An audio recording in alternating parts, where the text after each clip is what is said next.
Então, boa noite. Hoje a nossa terceira aula, tranquilo? A nossa terceira aula. O objetivo dessa terceira aula, avançando, é trabalhar os três primeiros governadores gerais, tá? Que é idealizado em 1548 e começa aqui em 1549. E nós vamos trabalhar e pretendo chegar até a União Ibérica, se tudo permitir aí o andamento da aula. Bem, eu vou trabalhar um material aqui, só quero que confirme para mim se vai chegar com vocês agora aí, tá? Bem, deixa eu pegar esse material aqui. Estão enxergando aí? Beleza. Sim. Tranquilo. Então vou andar um pouquinho rápido, tá? Então o trabalho vai ser 1530, quando começa a colonização propriamente dita, né? Ou o Brasil vai colonizar ou ele perde tudo, né? E além do mais, Portugal tinha falido lá naquela Companhia das Índias, né? Que ele fez os comércios lá em Calicut. Vai até 1822, chegada da família real. Portugal poderia perder as terras, olha, por isso. Dom João III, só uma curiosidade. O pai dele, o Dom João II, é que vai mudar o nome do Cabo das Tormentas para o Cabo da Boa Esperança, no finalzinho da África, tá? O primeiro europeu que vai conseguir transitar ali completamente toda a África chama-se Vasco da Gama. É o primeiro a chegar na cidade de Calicut, nas Índias, onde tinha muitos comércios. Pedro Álvares Cabral vai ter a missão de tomar posse do Brasil e se mandar para lá e impor pela força a comercialização com os indianos de Calicut. Comércio com o Oriente apresenta prejuízos devido à concorrência que se formou. Os holandeses também queriam uma fatia, né? Os holandeses também entraram. E Portugal começa a não ser o único. A catequese teve um papel fundamental na colonização, pode dizer que os portugueses acreditavam no seu papel missionário. A igreja também queria parte dela, né? E na colonização já chega aqui no primeiro governo geral os jesuítas. Abrindo um parênteses, a ordem jesuíta ela ocorre dentro do contexto da Contra-Reforma, às vésperas do Concílio de Trento. Ela é criada pelo Frei Francisco de Loyola, lembrei. A catequese tinha como um dos objetivos levar a educação para as colônias catequizar o índio. A religião deu as bases ideológicas para a conquista, além de encobrir as barbáries. Abafava o que eles faziam. Aqui nós vamos correr rapidamente, porque já vimos, vai estar na lista de hoje, hein? São 15 capitanias. Lembra que pode ser também chamado de 17? Tinha duas que tinham dois nomes, Maranhão e São Vicente. Divisão das terras em lotes doados para os portugueses. Como era o nome do português que recebia a terra? Só quem eu perguntar, tá? Mateus, como era o nome do português que ganhava a concessão de explorar a terra no Brasil? Mateus Hidalgo. Donatários, mestre. Exatamente, Capitão Donatário. Agora perguntando para o Denilson. Toda pessoa que eu vou perguntar, ele já abre o microfone, tá bom? Aí terminou de responder, fecha o microfone. Denilson Santos. Denilson Santos. Cadê o Denilson? Se tiver com dificuldade, escreve no chat. Vamos lá então, Denilson. Foram divididas então 15 capitanias, ou 17. Mas ele também poderia, o capitão donatário, dividir cada lote desse em outros lotes. Como era chamado esses outros grandes lotes que poderiam ser divididos a capitania hereditária? Seis Maria. Corretíssimo. Tu leu aí no caderno ou tá na mente? Fala a verdade. Tá na mente, mestre. Aí, garoto. Isso aí, sangue bom. Quem vai realmente fazer essa divisão mais fortemente chama-se os governadores gerais. E essas seis Marias vão durar até o segundo reinado. Ela será extinta dentro de um processo chamado Lei de Terras. Aí é um outro capítulo mais na frente. Agora, perguntar para uma das guerreiras. Escolher uma aqui. Alguém para para responder uma aqui. Elisandra Torres, liga teu microfone. Elisandra, lembra bem. Se você não lembrar da resposta e não souber, não tem problema, tá? Mas aqui já é exercitando. Aqui, professor. Lá vai a pergunta para ti, Elisandra. Elisandra, então foram divididas em 15 lotes. Isso foi feito para que o Brasil não perdesse, principalmente para os franceses. Também tinha irlandês aqui, tinha muita gente de olho aqui, mas o grande inimigo dele eram os franceses. Os espanhóis não eram, porque já tinha uma parte dele quando fizeram a divisão das capitanias, Tratado de Tordesilhas, tá bom? Elisandra, existiam 2 instrumentos jurídicos na mão desses capitães donatários. Como era o nome deles? Desses 2 instrumentos jurídicos que esse português que veio tomar posse trouxe. Lembra, são comerciantes e a pequena nobreza. Vai. Os 2 documentos dos donatários eram a carta de foral e a carta de doação? Carta de doação e o foral. O foral não tem carta. Isso. Tá? Corretíssimo. Parabéns, lembrou, né? Agora eu pergunto para mim mesmo, né? Agora é minha vez. Não, eu vou perguntar para o Cleison. Cleison, liga o teu microfone. Vamos lá, aluno Cleison, França. Tá ok. O Fleison disse que tá com probleminha. Como eu quero bem rápido, Fleison, eu vou passar para outro rápido, tá? Miqueias. Fala, mestre. Tem que ser rápido. Miqueias, o que era, na verdade, esse foral? O foral era uma carta, mestre. Código de ética. Sim, No direitos caso, e deveres. Correto, Miqueias. Isso aí. E a carta de doação era, na verdade, o documento de posse assinado pelo rei. Isso aí. Corretíssimo. Meus parabéns, tá? O governo geral, o que você precisa para uma prova, para um concurso que tenha a história do Brasil, é os 3 governadores gerais. Infelizmente, vai ter que ter na mente. Eu vou mostrar o rosto deles aqui, tá? E vou usar os 2 materiais. Eu peguei assim, já enxertando, para ter o máximo de informação sobre esses 3 governos gerais. Por que a partir daí não vai ser muito interessante? Porque a partir daí já vai existir mais de um. O Brasil vai ser dividido em 2 partes, a parte do Maranhão, a parte do Sul. Depois eles mudam de nome, passa a ser vice-reino. Mas, entenda, o governo geral só vai ser extinto de fato e de direito quando a família real pisar no Brasil, no início do ano de 1808, quando eles saem da Europa fugidos com medo de Napoleão Bonaparte. Tranquilo? Então é longo, quase 300 anos vai vigorar aqui. Mas para o concurso, os 3 primeiros, ok? Bem, antes mesmo de eles chegarem aqui, o que eu vou falar vai estar num dos slides, aquele mais azul. Então, só prestar atenção.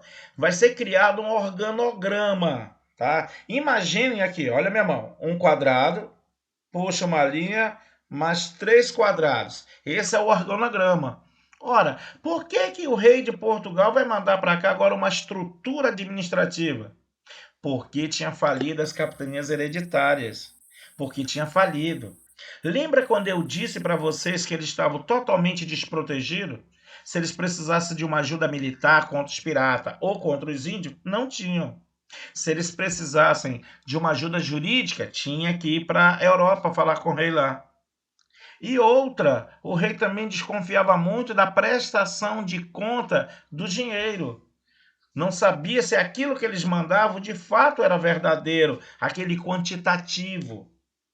Aí ele cria uma estrutura. Inclusive, teve na prova do Enem, né? Não sei se alguém aqui fez, eu sei um que fez. Quando ele mostra que essas ações, eu trabalhei até isso no final de ano num outro cursinho aí, em Manaus, e comentei isso, o aluno até me ligou, pô, Rocha, caiu a mesma palavra.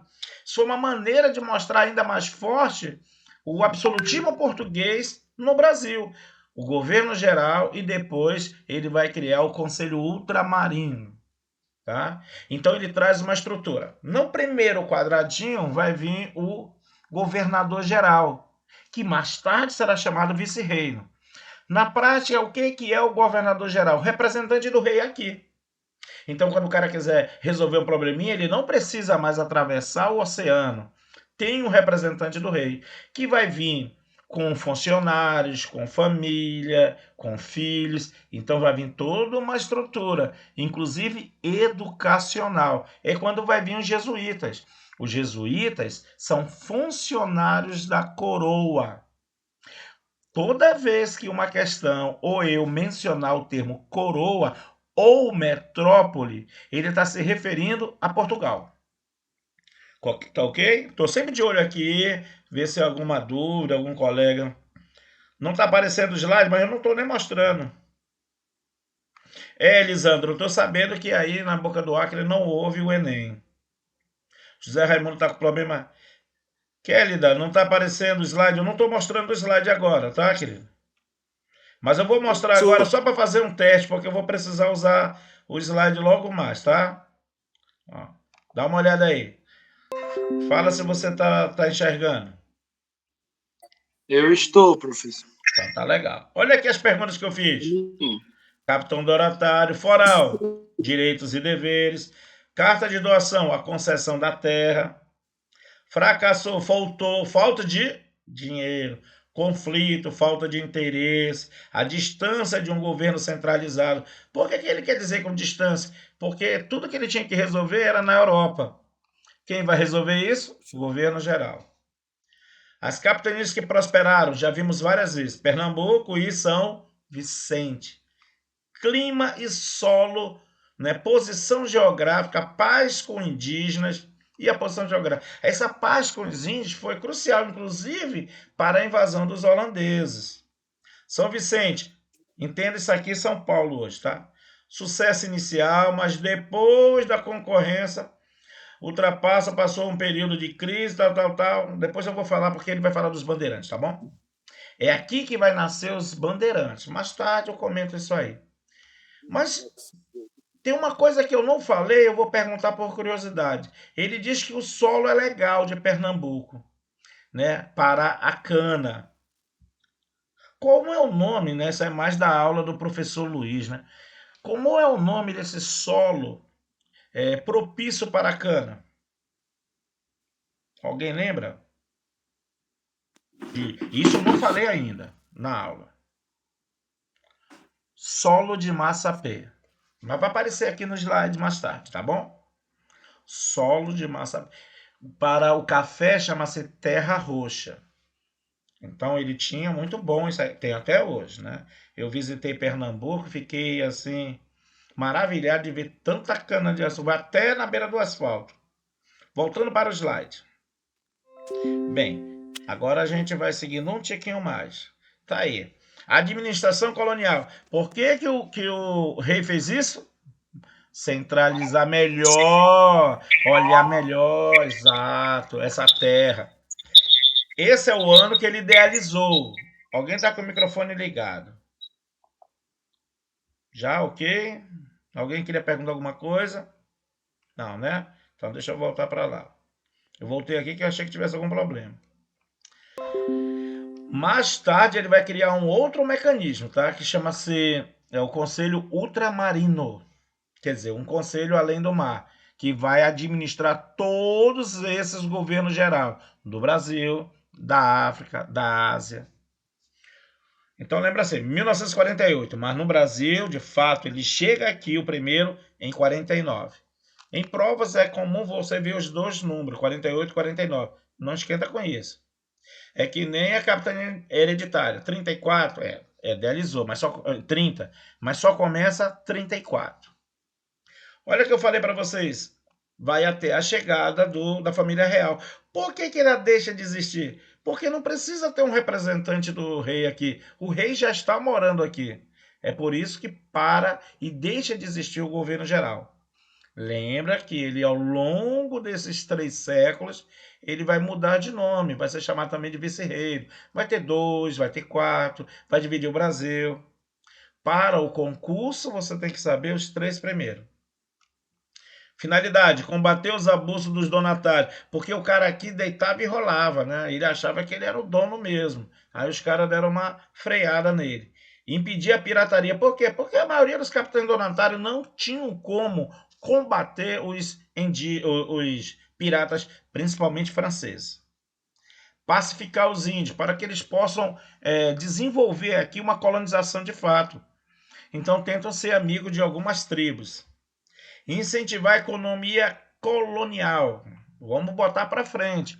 Principalmente o produto que eles tinham escolhido a dedo, a cana-de-açúcar. Por que a cana? Porque Portugal tinha uma experiência lá na África. Porque Portugal sabia que havia um mercado promissor na Europa. Havia mais procura do que oferta do açúcar, entendeu? Então o açúcar não foi algo assim, o que eu vou plantar? Planta açúcar. Não. E ele vai plantar o açúcar, deixa eu agora direcionar a pergunta, vou escolher uma pessoa. Jeane Lima, se apresente. Abre o seu microfone. Jeane. Cadê a Jeane? Não está entre nós? Foi arrebatada? Net ruim. Olha, eu não quero ninguém com medo de responder, ficar toda hora dizendo que a net está ruim. Eu sei que está ruim, mas a minha também às vezes está. John Fitzgerald Kennedy. Kennedy, França. Cadê o Kennedy? Quero fazer uma pergunta boa. Kélida ou Kennedy? O primeiro que aparecer. Abre o microfone aí pra gente conversar. Tá travando, a Jeane falou, né? E o Kennedy? Eu tô chamando o nome que tá aqui. Às vezes o cara... Beleza. Então vamos lá, Kennedy. Mas tem microfone aí? Se tiver, eu agradeço. Kennedy, a pergunta é o seguinte. Já? Né, Miquel? Qualquer coisa que ela diz na internet tá ruim. Aí a pergunta não sai, né? Deixa eu ver se ela não tá aqui. Tá legal.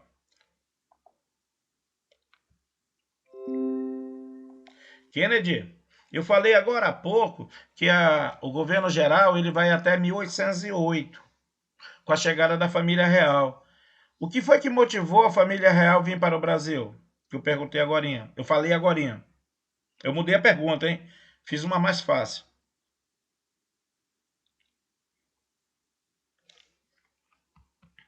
Cadê a resposta? Está sem microfone? Então, não, eu vou pegar um com microfone, Kennedy. Porque é mais rápido, tá? Porque, José Raimundo, por que a família real veio para o Brasil? O ano é 1808. Fala, Raimundo.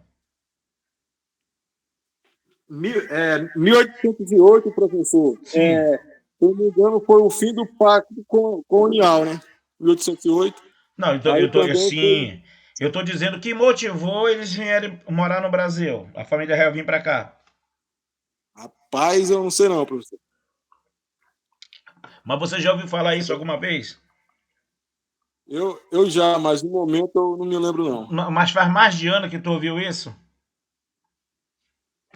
Rapaz, Hã? Tá com uns 2 anos que eu ouvi isso. Que nada, eu falei agora há pouco, rapaz. Faz alguns minutos. Ele veio para cá fugindo de Napoleão Bonaparte. Que 2 anos, eu falei agorinha. José, mas é muita informação, eu entendo. Mas ele vem para cá fugindo de Napoleão Bonaparte. E aí acaba em 1808 o governo geral, tá? Tranquilo? Tá bom. Tá bom. Tranquilo. É. Ei, professor. Diga, José. Eu queria fazer só um comentário sobre as capitanias que o senhor falou, né? Pode perguntar. O senhor falou sobre os governadores gerais, né? Mas em 1549, se não me falha a memória, o Tomé de Souza ele veio para a Bahia, né? Ele desembarca aqui. Geral, ele desembarca aqui em 49. Porque as capitanias não estavam prosperando, se eu não me engano, aí ele foi lá dar uma assistência. E na verdade é que os capitães donatários estavam assim, vou usar um termo mais chula, estava assim com a bola muito cheia, aí o rei deu-lhe assim nas duas deles também, entendeu? Então, na verdade, era para que o rei não perdesse o controle aqui, além de dar todo um apoio. Sim. Aí esse Tomé de Fernando. Souza, ele foi o primeiro, não foi, professor? Oi? Fernando, eu já te respondo aqui. Hã? Esse Tomé de Souza, ele foi o primeiro, né? Foi. Governador geral. Tomé de Souza, Duarte da Costa e Mendes Sá. Isso aí, tá vendo que eu tô fazendo aqui, fazendo pergunta? Porque, na verdade, tem que ficar na mente. A partir das outras aulas, eu também vou estar perguntando já do governo geral. A Fernanda Souza diz, eles foram expulsos. Na verdade, Fernanda, eles fugiram. Eles fugiram de Portugal. Tá? Portugal achou que Napoleão não chegava nunca lá por causa da barreira que era a Espanha. Ele só não contava que os espanhóis fizeram um acordo com os franceses e permitiram a passagem por lá sem nenhuma resistência e ainda dando um apoio de comida, de moradia lá para os cavalos, para os soldados descansarem. Né? E inclusive vão acabar tomando o trono dele, dos espanhóis. É nesse momento que se inicia na América o processo de independência das colônias espanholas, tá? Então, na verdade, não é expulso, não, é fugido, é pior ainda. Então, eles vêm para cá. A mãe de Dom João VI, ela vem enrolada num tapete, ela estava com problemas mentais. Há um folclore que diz o seguinte, quando ela viu aquela loucura, ela diz, calma, pessoal, senão os franceses vão achar que nós estamos fugindo. Ela nem tinha noção que era verdade. E ela não queria vir, enrolo ela num tapete e traz na marra. Era por conta do bloqueio continental que Portugal não quis atender a Napoleão Bonaparte. Aí, voltando para o Zé Raimundo, no governo geral, quando ele desembarca aqui, o Tomé, era porque, primeiro, as capitanias estavam falindo, mas é porque o rei de Portugal queria um maior controle sobre as capitanias aqui no Brasil, tá legal? Depois ele criou outro órgão para vigiar as capitanias, que é o Conselho Ultramarino, para mostrar que quem manda é ele. Tranquilo? Tranquilo, professor. Obrigado. É isso aí. Deixa eu aproveitar e te mostro aqui. Tá aqui, ó, uma pintura de quem foi o Tomé de Souza. Aqui. Você vê os anos, 48 ele estava lá, 49 ele chega aqui. Vou mostrar aqui. Aqui não é o Duarte da Costa, não, tá? Isso aqui é José de Anchieta. É uma pintura mais famosa dele. E aqui, olha como ele tinha uma cara de bom, não tinha? Ele ficou mais tempo do que era para ficar. E no Rio de Janeiro, quem é muito famoso é o sobrinho dele, Estácio de Sá. Tem muitos monumentos lá. Ele ajudou o tio a expulsar os franceses. Escola de samba, bairro. Então, vou aproveitar. Daqui a pouco eu volto para esse slide, tá? Eu prefiro aqui o outro, que ele vai estar com uma coisinha bem explicadinha. Bem, lembra do organograma que eu mostrei para vocês? Ele está aqui, ó, tá? Então, conter os abusos dos donatários, olha lá. Impedir a pirataria, pacificar os índios, incentivar a economia. Né? Ele vai, inclusive, ele vai ter que criar barcos, vai ter funcionário para trabalhar, vai fazer colégio. Os filhos dessas pessoas vêm para cá. E o organograma vai criar aqui, ó, em cima o governador geral, Tomé de Souza. E ele vai criar 3 órgãos que têm um poder paralelo, né? Mas nenhum maior do que o outro. Eu estou escutando algum áudio. Alguém que é José Raimundo, tu esqueceu o microfone ligado, Zé. Aí, vamos voltar aqui. Então vai ser criado o ouvidor-mor, o provedor-mor e o capitão-mor. Ouvidor, lembra da palavra ouvidoria, justiça. Agora, quando os colonos tiverem algum problema, ou o donatário, ele não precisa atravessar o oceano 3 meses para ir, 3 meses para voltar, para resolver um problema jurídico. Vai ter aqui. Provedor, em compensação, vai ter gente de olho nas finanças, nos impostos. As finanças, inclusive para emprestar, para cobrar. Antigamente, quem tratava isso, cada província era o capitão donatário. Ele recolhia, tirava a parte dele e encaminhava o resto para o rei de Portugal, que sempre desconfiava que aquele dinheiro não chegava legal, não chegava justo, ele estava sendo lesado. Então ele cria aqui um órgão que vai fiscalizar os impostos aqui. Provedor-mor. E o capitão-mor, pelo próprio nome já diz, a defesa. Então será necessário construir embarcações, arregimentar marinheiros, na época era tudo soldado que eles chamavam, os marinheiros, e aí nasce a primeira força armada do Brasil, que é a Marinha. Tranquilo aí? Então agora nós temos um representante do rei, governador-geral. Nós temos um representante do judiciário, ouvidor-mor. Da parte da receita, né, da finança, provedor. E da parte da segurança pública, capitão-mor. Tranquilo? Aí ele faz uma observação. Nota-se que alguns direitos dos donatários foram passados por uma burocracia criada, que é o governo geral. Qual é o principal direito que ele tinha que ele perde? De captar os impostos. Agora é o provedor que é responsável, não é mais o donatário. O donatário tinha esse direito lá nos documentos que ele trouxe. Agora ele perdeu. Né? Tranquilo? Aqui, se você observar, tanto aqui quanto no outro slide, vai estar assim meio espremido, porque eu quis botar o máximo de informação. Então, a gente vai ver os dois. Eu vou ver aqui e depois eu vou repetir lá com o outro que tem a imagem dele, tá? A administração da colônia. Então, ela começa em 1549 com o governo geral. Tomé de Souza, Mendes Sá e Duarte da Costa. É obrigado a saber os três na ordem, é obrigado a saber um pouco de cada feito deles. Por isso eu vou ver os dois slides, tá? Eu enxertei lá, enxertei aqui de informação, porque às vezes em cursinho eu trabalho ou com um ou com o outro.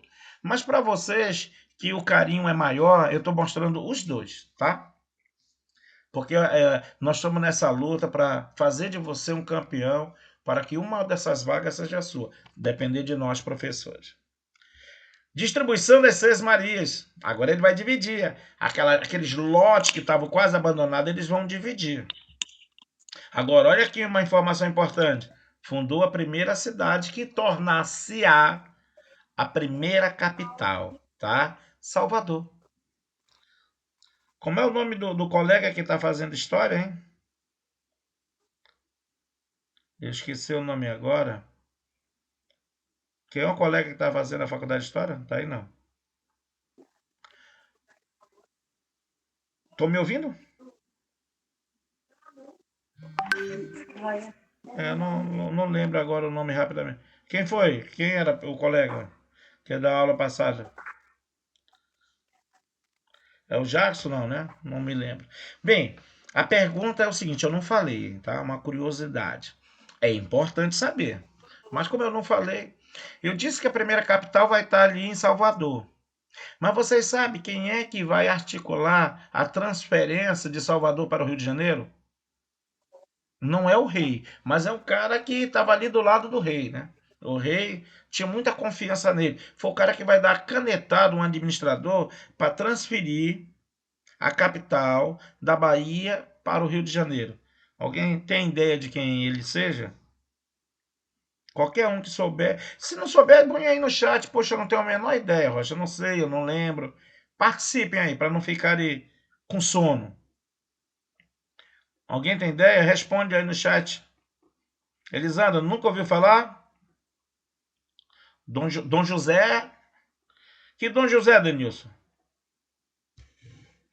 Dom José era o nome do rei, né? Mas eu disse que não era rei. Dom José era o rei. Quem disse não lembra porque já tinha ouvido falar, porque não lembra, o cara sabe, mas não tá lembrando. Outro é o cara não sabe mesmo. Mas é uma pessoa, pessoal, que está muito presente. Ele era um administrador, Fernando, era um administrador, não era um governador. Ele funcionava como se hoje fosse um primeiro-ministro.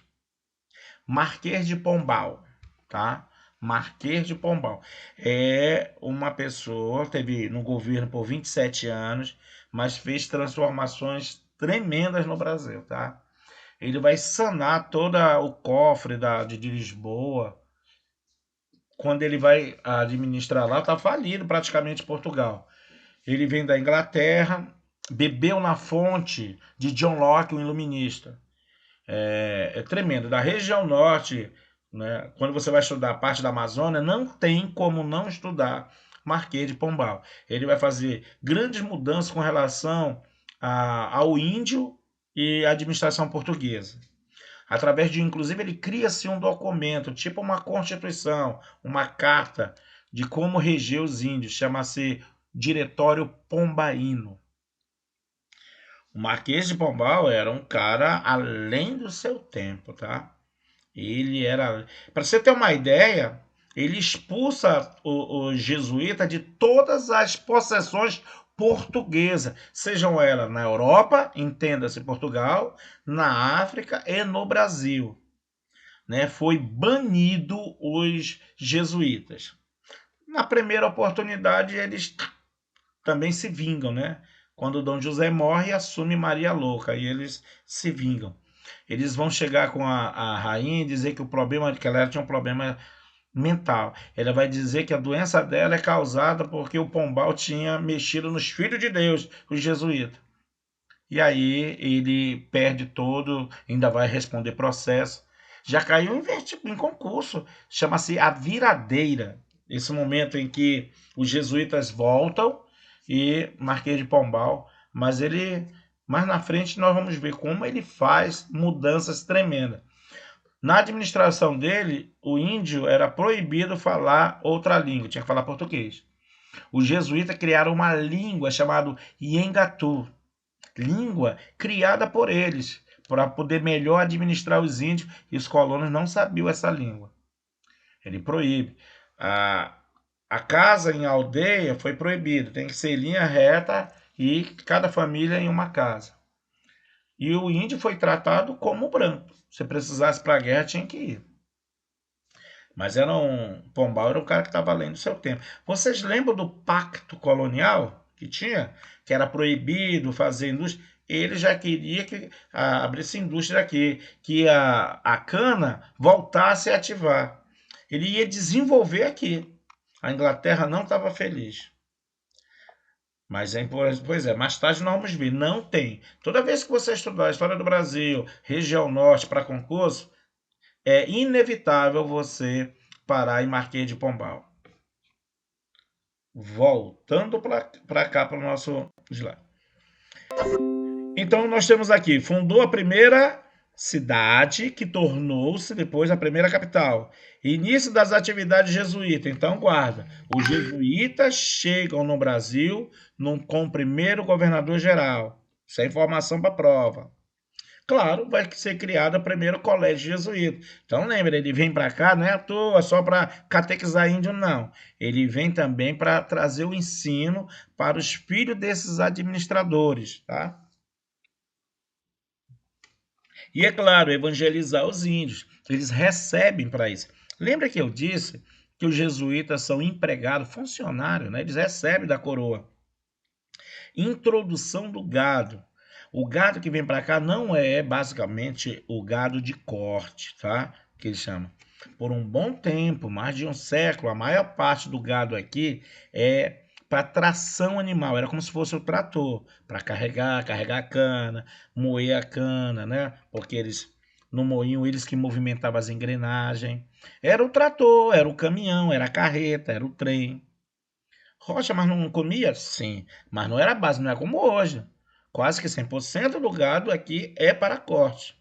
Alguns para leite, mas lá era quase 100% para ser usado como força animal, tração animal. Incentivo à cana, ele vai incentivar que esse produto. Por isso ele já traz o gado para ajudar. E aí, meu irmão, começa uma necessidade de mão de obra. O europeu não quer vir trabalhar na cana aqui, porque o trabalho era árduo, era, vamos dizer, puxado, quase escravo. Olha o nome, quase um trabalho escravo. Por isso que o branco não queria.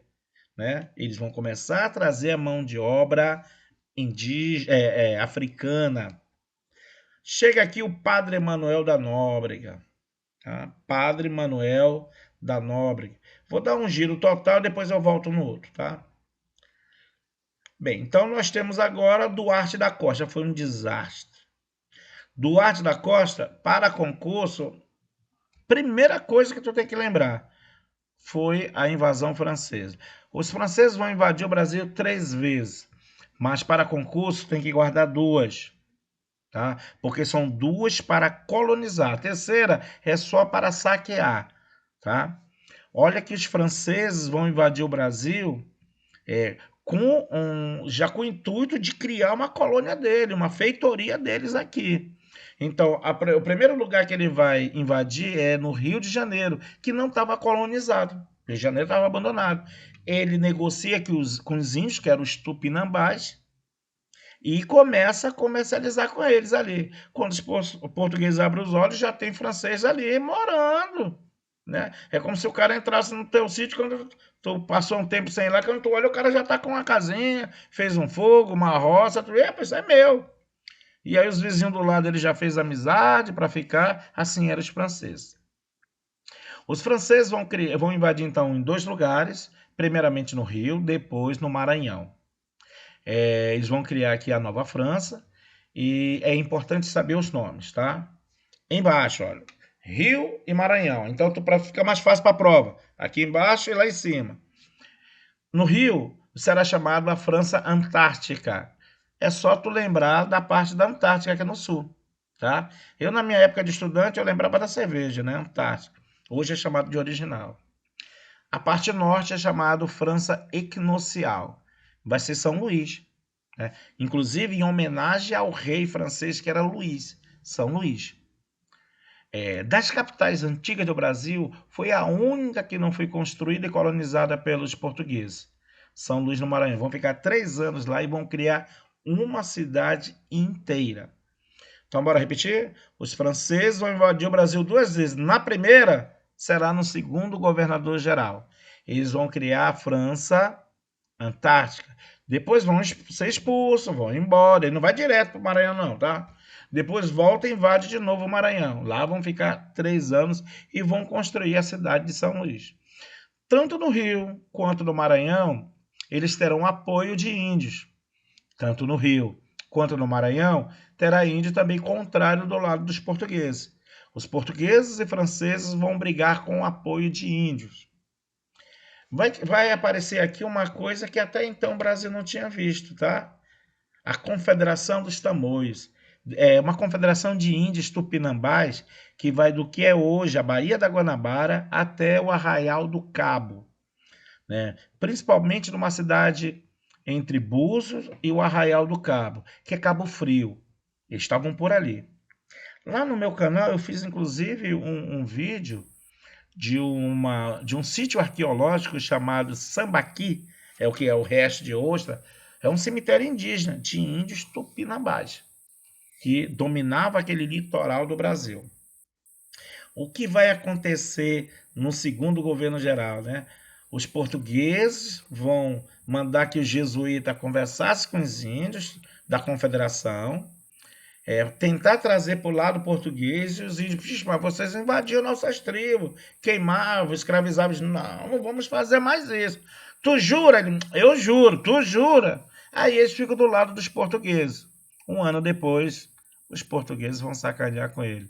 Vão invadir, vão saquear, vão queimar e vai acabar a Confederação dos Tamoios, né? Eles vão fazer uma paz, até eu botei aqui e tá no outro. Paz de Iperoque. O jesuíta Anchieta e Manuel da Nóbrega, os 2 juntos lá. Bem, o que eu tenho mais de importante aqui? Vai nascer o embrião do que mais tarde vai ser o estado de São Paulo, né? Ainda hoje, se você for na Sé, eu tenho uma foto lá, do lado tem até uma gradezinha, tem onde supostamente foi feito o primeiro colégio jesuíta, bem na praça da Igreja da Sé em São Paulo. Então não é bem a cidade, né? Os paulistas dizem que o José de Anchieta fundou a cidade. Ele fez um embrião de uma igreja do que vai ser São Paulo. Então na tua mente tu já pode guardar, olha. Primeiro governador-geral, no primeiro governo geral, Salvador. No segundo, o embrião do que é São Paulo. E no terceiro, o Rio de Janeiro, tá? Olha só, os 3 governos gerais serão dar início às 3 cidades, assim, bem conhecidas do Brasil, né? Salvador, São Paulo e Rio de Janeiro. Primeiro, segundo e terceiro governo geral. O que mais a gente pode ter aqui? Bem, o Mendes Sá, junto com Estácio de Sá, seu sobrinho, vão expulsar os franceses. Lembra-se, ele é expulso, mas ele não vai direto para o Maranhão, tá? XG, olha aqui. O que quer dizer isso? Grande número de escravos. Haverá uma necessidade enorme. As câmaras municipais, no outro slide vai falar legal, tá? Eu vou até antecipar aqui. Câmaras municipais era composta por um grupo de pessoas chamado homens bons. Tá? Vou parar a aula para falar sobre os homens bons. As câmaras municipais no Brasil colônia era composta pelos homens bons. Vou pegar aqui no slide, ele vai te falar legal.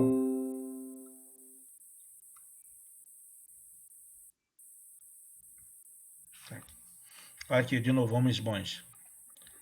Na maioria das regiões do Brasil, quem detinha de fato o poder, quer dizer, era o jesuíta, ele tinha um poder grande. Os latifundiários. Então ele está chamando os homens bons de latifundiário, quer dizer, donos de grandes extensões de terra. Era eles que iam compor, junto com o jesuíta, as câmaras municipais. Agora, olha um detalhe. Para ser homem bom e assumir a Câmara Municipal, ele obrigatoriamente tinha que ser um cristão velho, não um cristão novo. Ele não poderia ser um cristão de primeira geração, né? De pais ou avós judeus ou árabes, muçulmanos, tá bom? Guarde, isso é importante. Vai pintar uma palavra nova aqui, hein? Apressadores de índios. Eles também tinham muito poder econômico. Apressadores de índio. Como cai em concurso, em vestibular essa palavra? Alguém daqui já ouviu esse termo, apressador? Bota no chat aí. Ouvi, não ouvi? Tô aqui com o chat aberto esperando. Apressador. Aí você vai escrever aí no teu caderninho, tá? Daqui a pouquinho. Cadê a participação do povo aí? Fernando, José, Matheus, escreve aí. Nunca? Só a Rosália? Os demais tudo já sabe o que é? Então eu vou perguntar, né? Ah, sim, pensei que... E o professor Luiz ainda tá aí ou saiu para assistir a novela dele? Apressadores de índio. Então tá bom, isso que eu quero ver. Então vamos guardar. Apressadores de índio são aquelas pessoas que irão atrás de índio para tornar escravo. Então eles vão buscar índio, captar índio para ser escravo.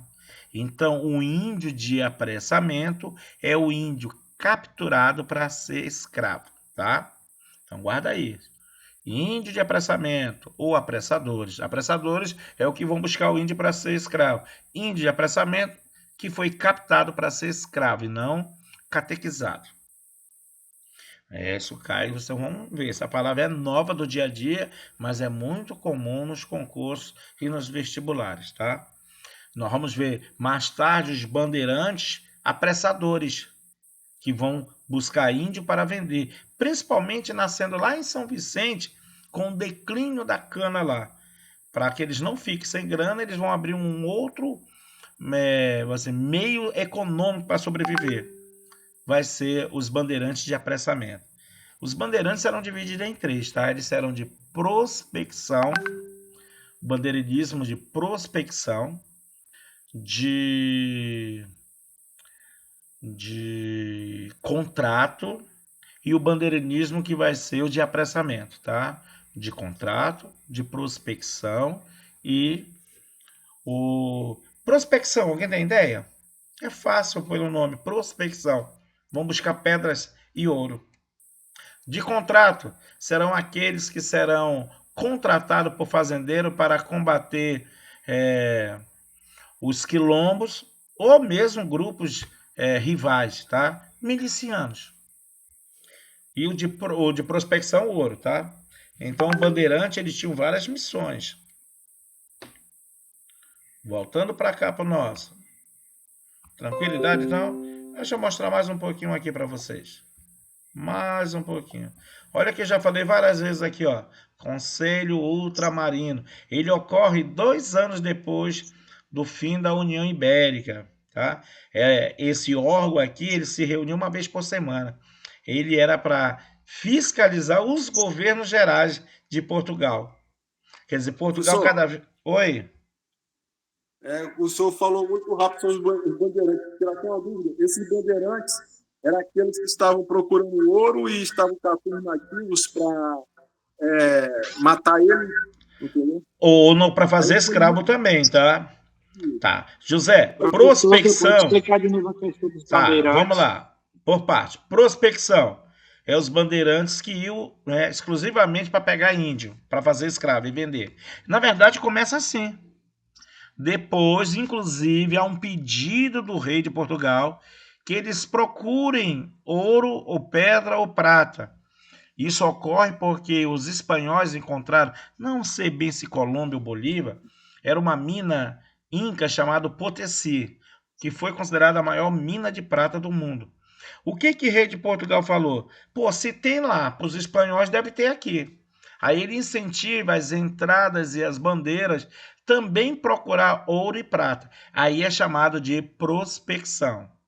Quando esse grupo de bandeirante era contratado por um fazendeiro, por um donatário, para combater um quilombo que estava prejudicando, aí ele é chamado de bandeirante de contrato. Quando eles iam pegar índio, aí já era outro, né?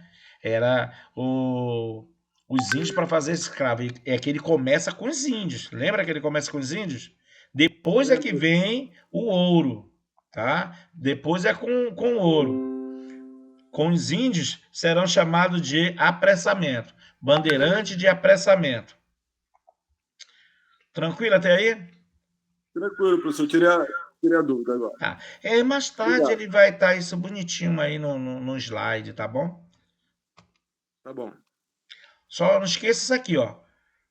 1640 é um ano importante, tá? Fim da União Ibérica. Eu vou deixar a União Ibérica depois só um capítulo para trabalhar ela, tá? Já até botei um slide com vocês lá no Maurício de Nassau. Botei um outro também bem no início, na Guerra dos Guararapes, que é a expulsão dos holandeses. Para quem chegou depois, né? Eu posso postar novamente. Mas está tudo lá no meu canal, é só procurar lá. A economia, a organização. Daqui a pouquinho eu paro para a gente fazer umas questõezinhas, tá? Toda aula a gente tem que estar fazendo pergunta, ver se está na mente, fazendo exercício.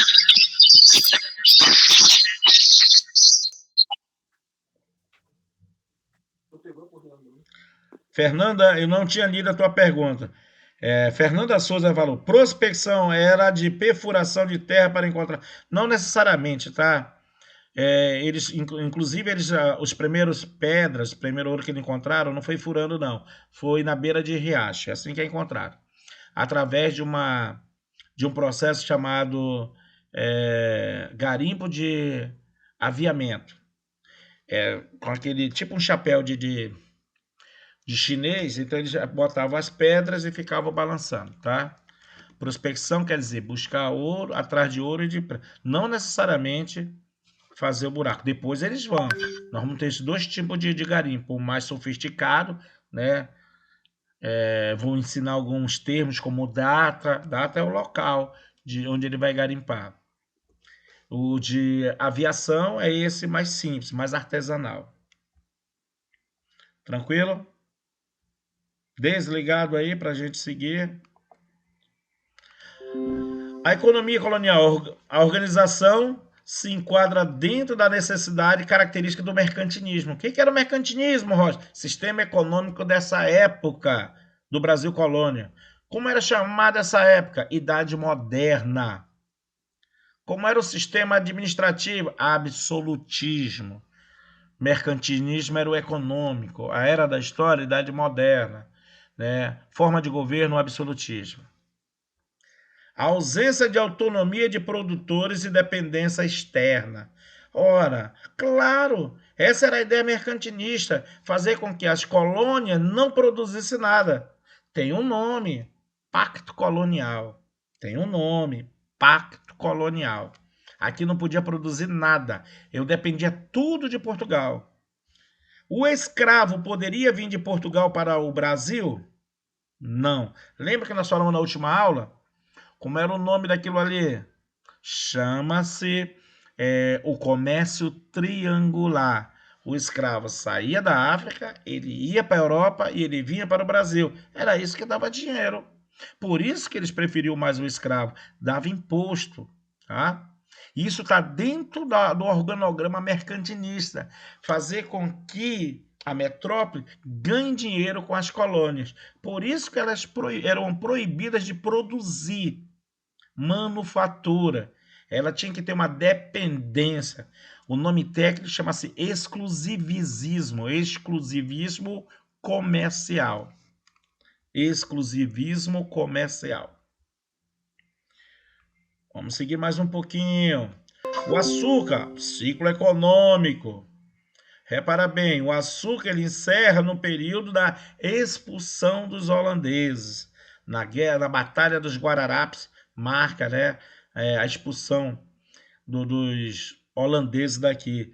O nome do momento histórico lá chamava-se Insurreição Pernambucana.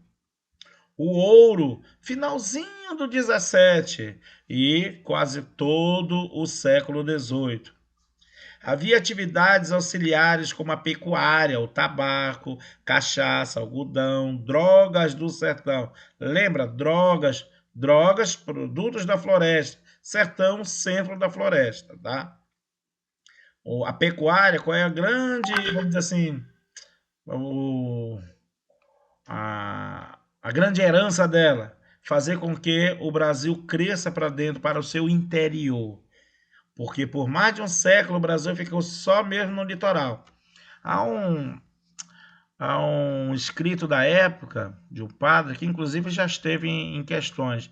Ele dizia que os portugueses, né, os colônios no Brasil, ficaram por quase um século que nem era caranguejos arranhando a costa, porque eles não entravam para o interior do Brasil. Isso vai ocorrer com os bandeirantes atrás de ouro e de índio, tá? Apressamento e prospecção, lembrou dos dois nomes? E a pecuária, ela que vai fazer com que vá crescer o que é hoje o Brasil. Como os portugueses não encontraram metais preciosos, num primeiro momento optaram pela cana-de-açúcar, porque o ouro estava no centro-oeste, tá? Ele estava na parte do que é hoje o sudeste e todo o centro-oeste.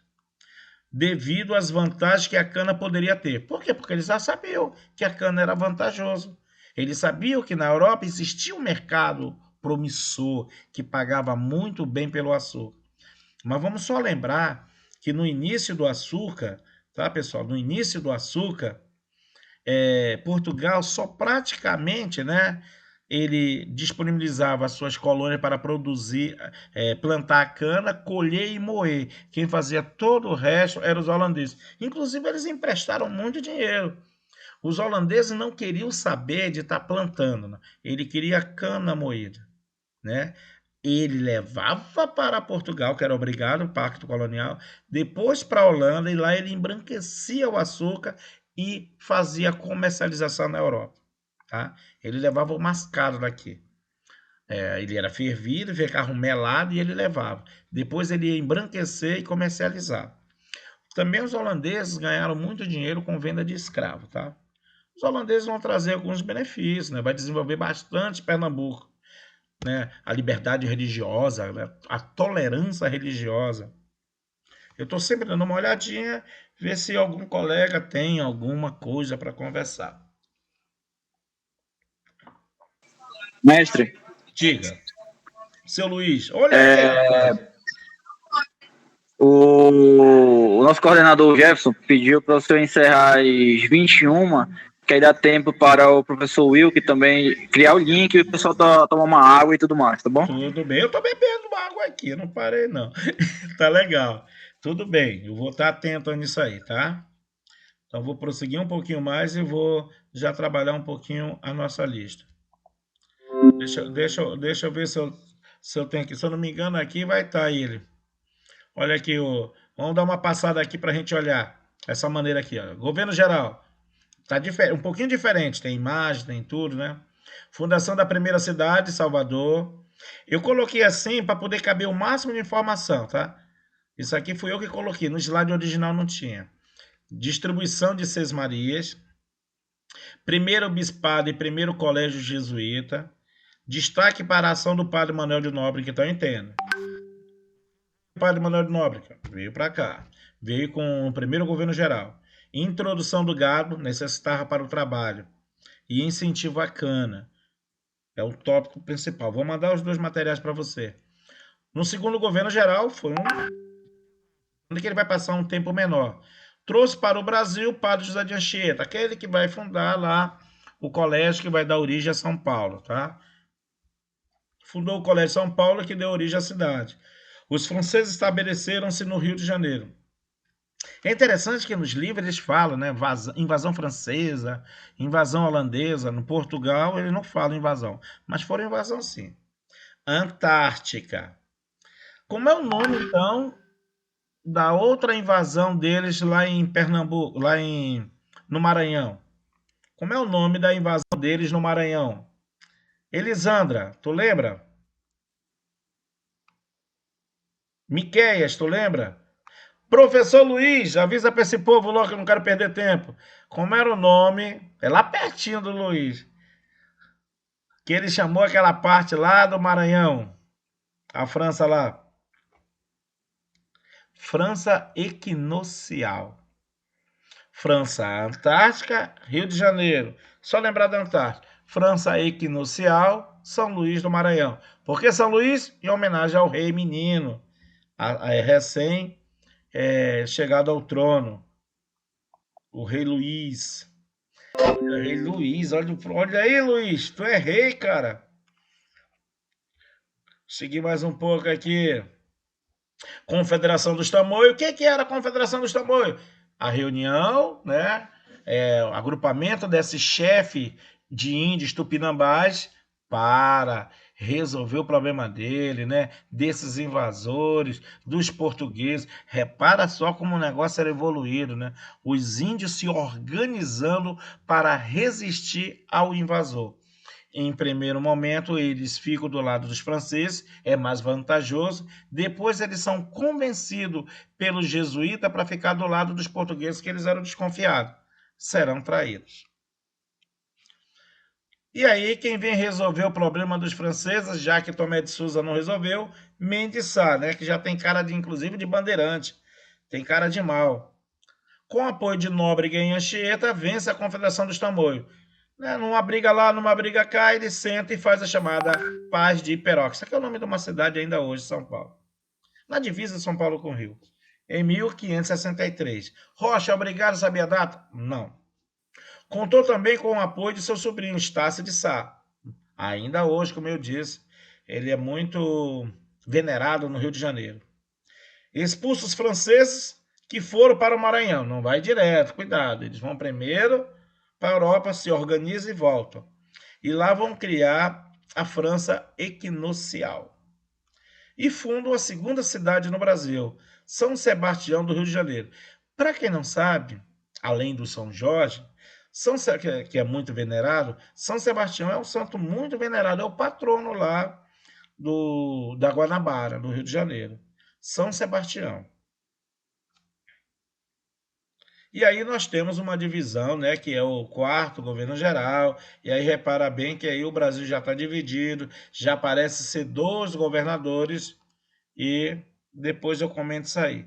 Vamos dar uma olhadinha na nossa lista para a gente não se distanciar de como é que está caindo essas questões. Olha essa questão que eu trouxe. Você observa que os índios estão aqui como se estivesse assim dentro de um mapa, né? Aqui como se ele estivesse cortando, um serrote cortando uma tora, e esse outro pegando os pedaços para carregar. Claro, eles levavam para onde essa tora? Para as feitorias, né? Guardava, armazenava para botar nas nau, como eram as embarcações mais comuns naquela época, era a nau. Então vamos ler aqui. A extração do Brasil pelos índios, detalhe ornamental de mapa do Atlas, tal. Era o mapa da época, de 1683, tal. A devastação das florestas brasileiras não é uma prática recente. No contexto da história do Brasil colonial, essa devastação decorreu da exploração do pau-brasil, como mostra a ilustração que era uma atividade. Enquanto vocês olham as opções para a gente ver a resposta, eu vou repetir a parte mais interessante. A devastação das florestas brasileiras não é uma prática recente. No contexto da história do Brasil colonial, essa devastação decorreu da exploração do pau-brasil, como mostra a ilustração, que era uma atividade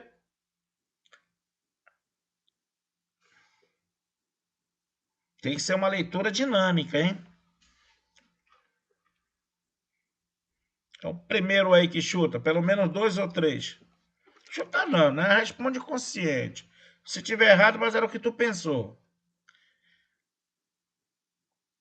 Já tem alguém com dúvida em 2?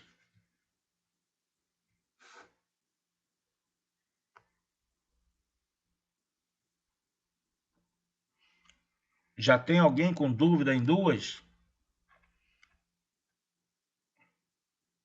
Pode falar alguém aí, por favor, que eu estou sem a tela de vocês.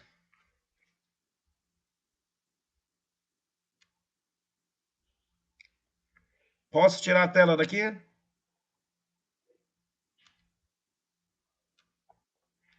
Estavam me ouvindo? Opa, já está aqui, né? Que eu estava olhando lá, não vi. Bem, vou ver só as letras que tem. A, C, A. Só tá A e C, hein? A e C. Tem alguém aqui que tem uma...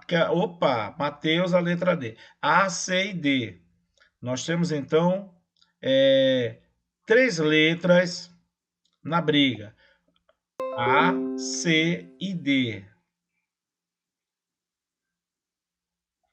Vou logo no D, que foi o último, né? Realizada entre os índios e ingleses porque os franceses estavam interessados exclusivamente na busca do ouro. Olha só, nem tinha sido descoberto ouro ainda, homem. Nem prata no Brasil. Não. Letra A. Praticada pelos povos indígenas para o comércio interno. No Brasil não tem comércio interno. Lembra do Pacto Colonial? Ele tem que vender tudo para a Europa. O exclusivismo comercial. Nada se vende aqui, tudo é para fora. Nós teremos crise de abastecimento, fome por conta disso, tá? A resposta é a letra C. Considerado o monopólio da coroa, estanco real, lembra do estanco real? Gerou muitos conflitos entre índios, portugueses e franceses. Por quê? Porque os portugueses só um grupo de portugueses poderia comercializar. É o chamado estanco real. Só um grupo poderia comercializar. Quem foi o primeiro na letra C? Ariel William. Parabéns. Elisandra também. Lucas. Quelida. Josué. Tá. Beleza, bora para a próxima. Não vamos perder tempo, não. Próxima questão. De 2010. Sobre o período... Só vou ler a pergunta. A resposta é com vocês. Só tem até a letra D, tá? Quer tirar daqui que é para você não ficar olhando essa.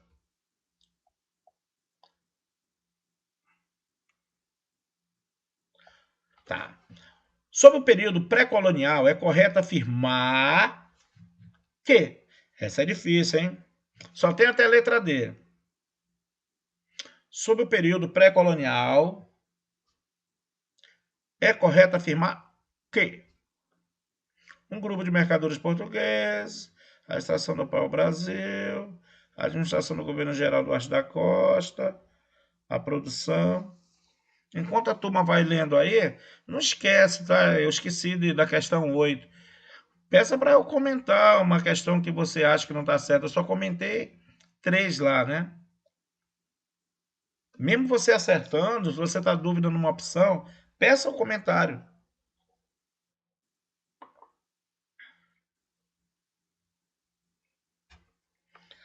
Já posso dar uma olhadinha lá nas opções? Deixa eu ver se eu já tenho.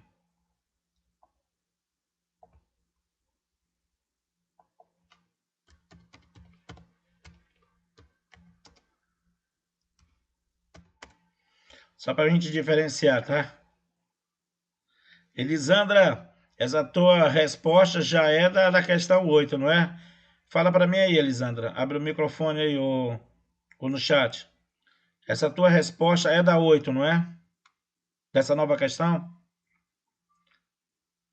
É essa questão que estava lá agora. Beleza, beleza. É, porque eu botei agora aqui questão 8 para diferenciar. Mais alguém? Tem mais alguém aí que conseguiu? Mateus, nós já temos duas respostas, D e a resposta A. Vou mostrar de novo a questão, tá? Antes de partir para a resposta. Não é uma questão fácil, eu já estou dizendo. Universidade Federal de Viçosa, né? Viçosa é uma cidade universitária muito bonita. Tive a oportunidade de ver um documentário sobre ela. Universidade Federal de Viçosa.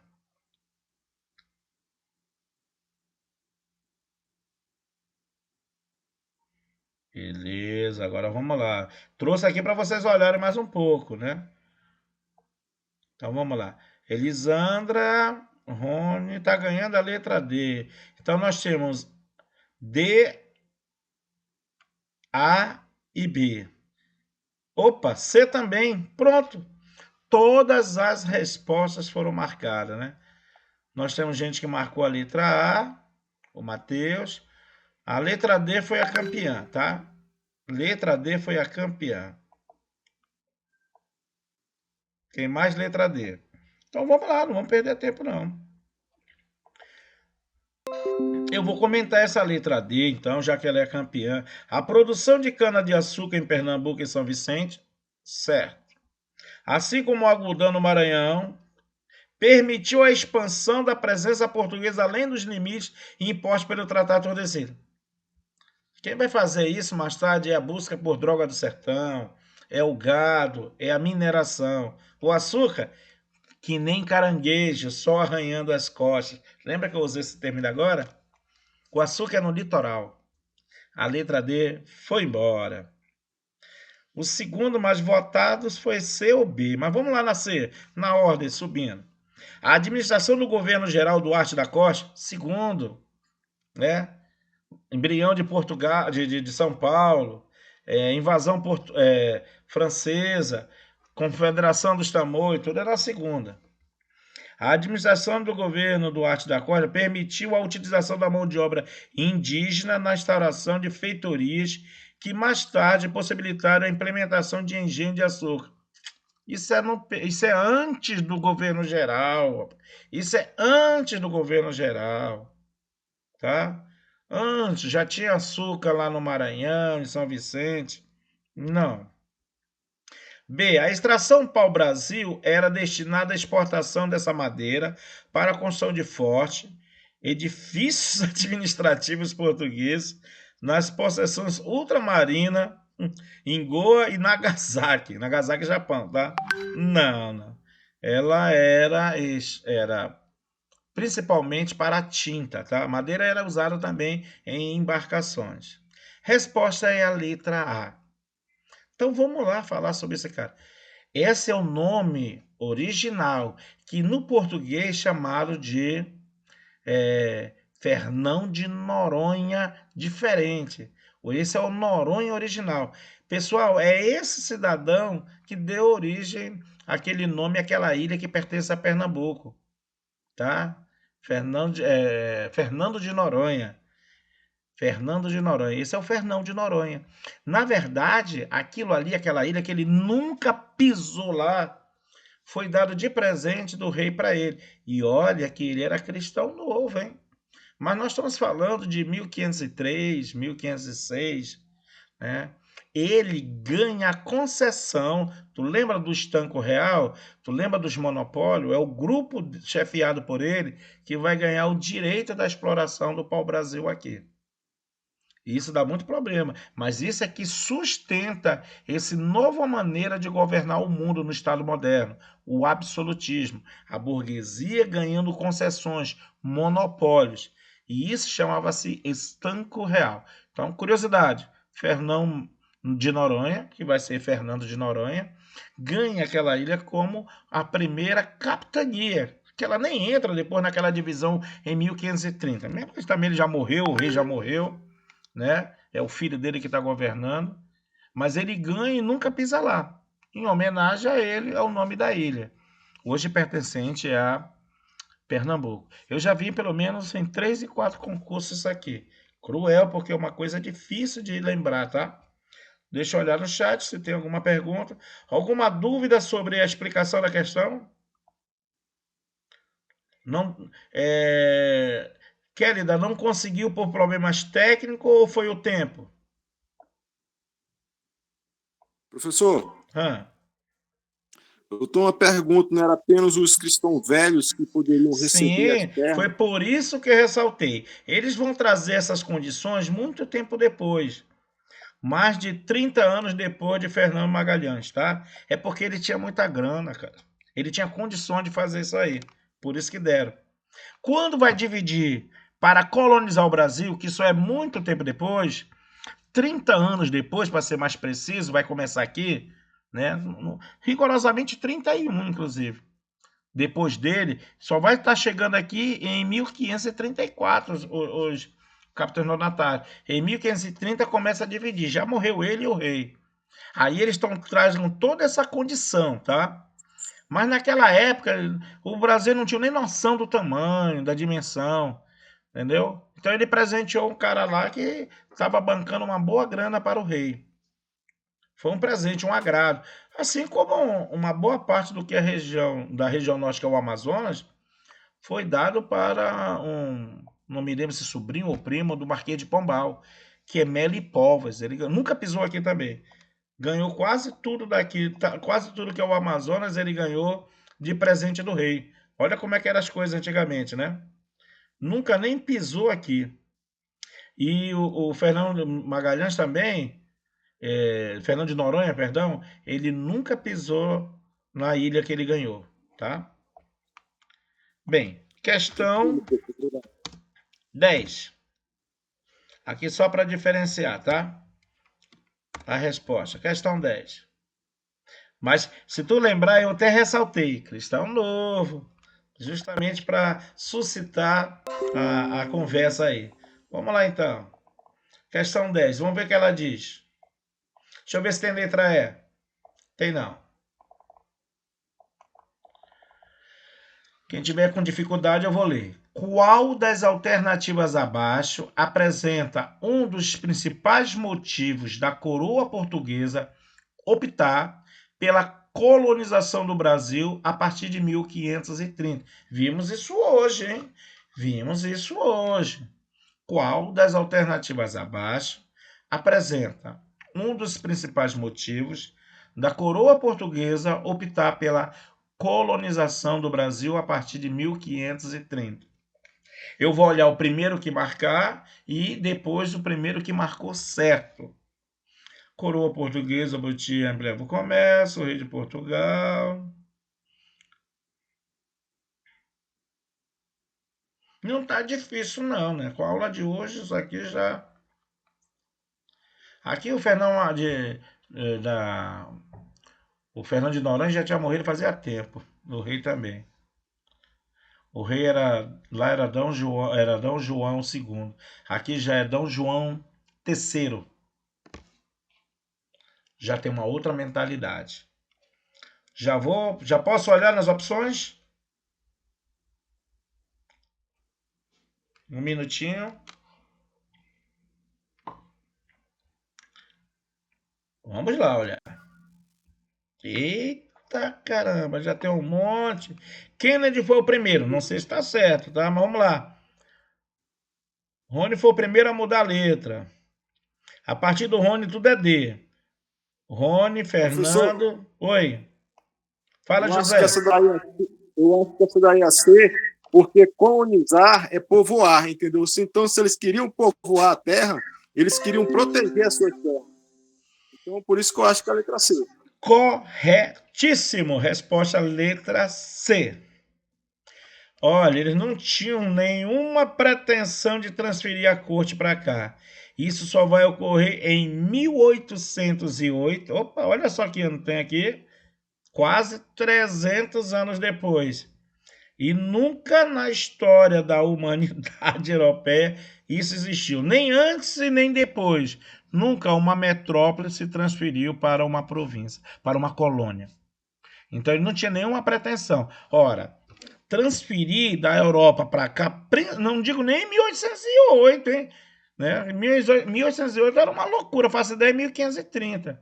É você abandonar a tua casa, né? Ir para um lugar que não tem internet, não tem alvenaria, não tem shopping, não tem festa.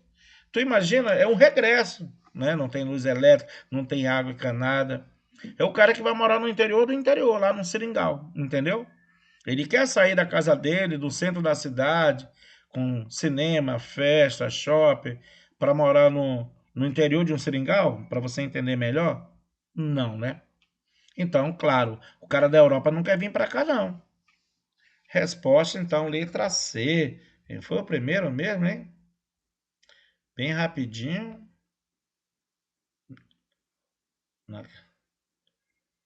Já me perdi aqui na questão 10. Foi o Kennedy, né? Então vamos lá. Dá tempo para mais uma. Estou aqui. Enquanto o professor Jefferson não expulsar o Rocha, a gente vai aqui. Eu ainda tenho 7 minutos para ver se a gente consegue fazer pelo menos 2 questões, né? Discutindo, tirando dúvida. Vamos lá, questão número 11. Vou tirar essa daqui para não atrapalhar, tá?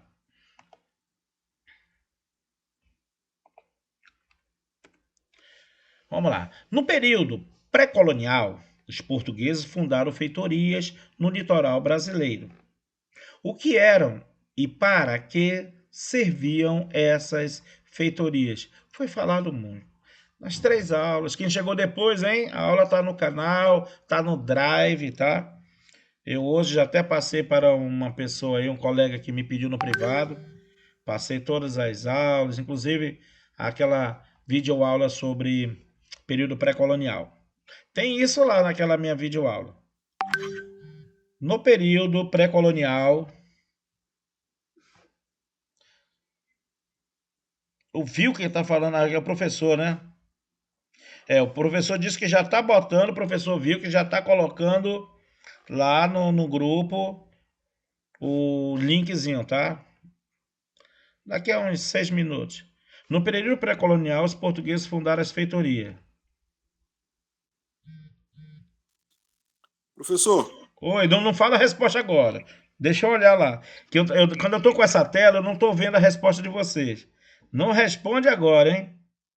Deixa eu olhar aqui a resposta. Questão. Não era nem questão. Daqui a questão 11. Quem foi o primeiro na questão 11? Kennedy de novo. Fala, José Raimundo. professor, eu acho que essa daí ia ser mesmo, porque as feitorias era um lugar de construção, de edificação, onde as navegações ficavam para fazer as embarcações e armazenagem da madeira e a troca das bugigangas, que é quinharia ou escambo. Corretíssimo. Então eram edificações que eles já tinham usado lá na África também, né?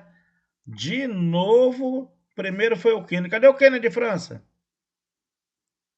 Dá um oi aí, Kennedy. Mostra aí tua cara aí. Rapaz, tá demais o Kennedy de França hoje. Cadê o Kennedy? Fala alguma coisa, meu amigo Kennedy. Tô esperando. Cadê o Kennedy? Tá com problema aí? Não tá me ouvindo, Kennedy? Tá encabulado? Questão 12. Vamos Vamos ver, José.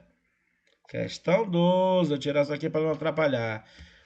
Prova da ENAD, do MEC.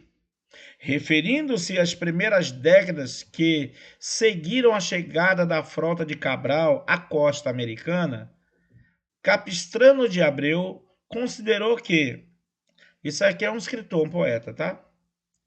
Que então não se podia saber, não é importante, por isso que ele não menciona, tá? Só estou dizendo para vocês.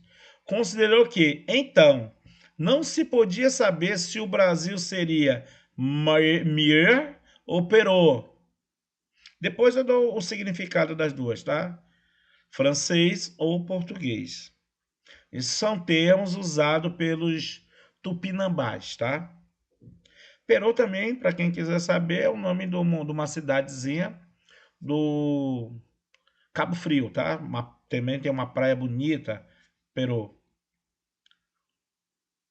Referindo-se às primeiras décadas que seguiram, com a chegada de Cabral à costa americana, quer dizer, aqui, considerou-se que, então, não se podia saber se o Brasil seria Mir ou Perot.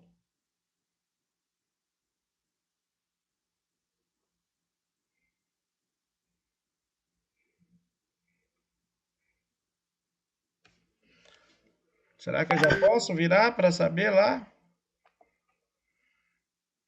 Vou olhar. Vou encarar. Vou achar que já tem gente que respondeu. Dessa vez não foi o Kennedy, não. Foi o Thales o primeiro. Na verdade, o Kennedy nem apareceu aqui. Letra D. Mais alguma letra ou todo mundo letra D? Letra D. Letra D. Bora ver. Ainda não se consolidou a colonização portuguesa. Correto. Repara como ele, é uma questão do MEC, né? Como ele se refere, ele não diz que é o período pré-colonial, né? Ele usou as primeiras décadas depois que Cabral chegou. Ele não fala no Brasil, ele fala costa americana, mesma coisa, né? Tudo aqui é América. Aqui é sul, central e norte. Mas só por curiosidade, Noyer quer dizer pele branca e Perot quer dizer uma alma, uma pessoa muito má, muito penosa, uma alma, né? De maldade. Mas então ele quer dizer o seguinte, não se sabia bem que aqui seria dos franceses ou dos portugueses. Letra D. Beleza? E aqui eu vou marcar, para eu não esquecer, e encerrar a nossa participação. Tá? Então, pessoal, eu tenho a agradecer aí a vocês. Vou fazer a gravação da aula agora, fazer a cópia. E com vocês, entram logo lá no grupozinho de Zap para entrar no link do professor de português, tá? Até mais. Tô gostando de ver, mestre, a galera respondendo e explicando por que é aquela alternativa, né? Isso eu achei legal, me empolgou, olha. Eu fiquei realmente também maravilhado. E também outra, professor, já está começando a ficar na mente, né? Porque o caderno é legal, o roteiro de estudo, mas ele não faz a prova, né? Miquel, eu que agradeço. Até mais, a revoar. Vou encerrar a gravação aqui.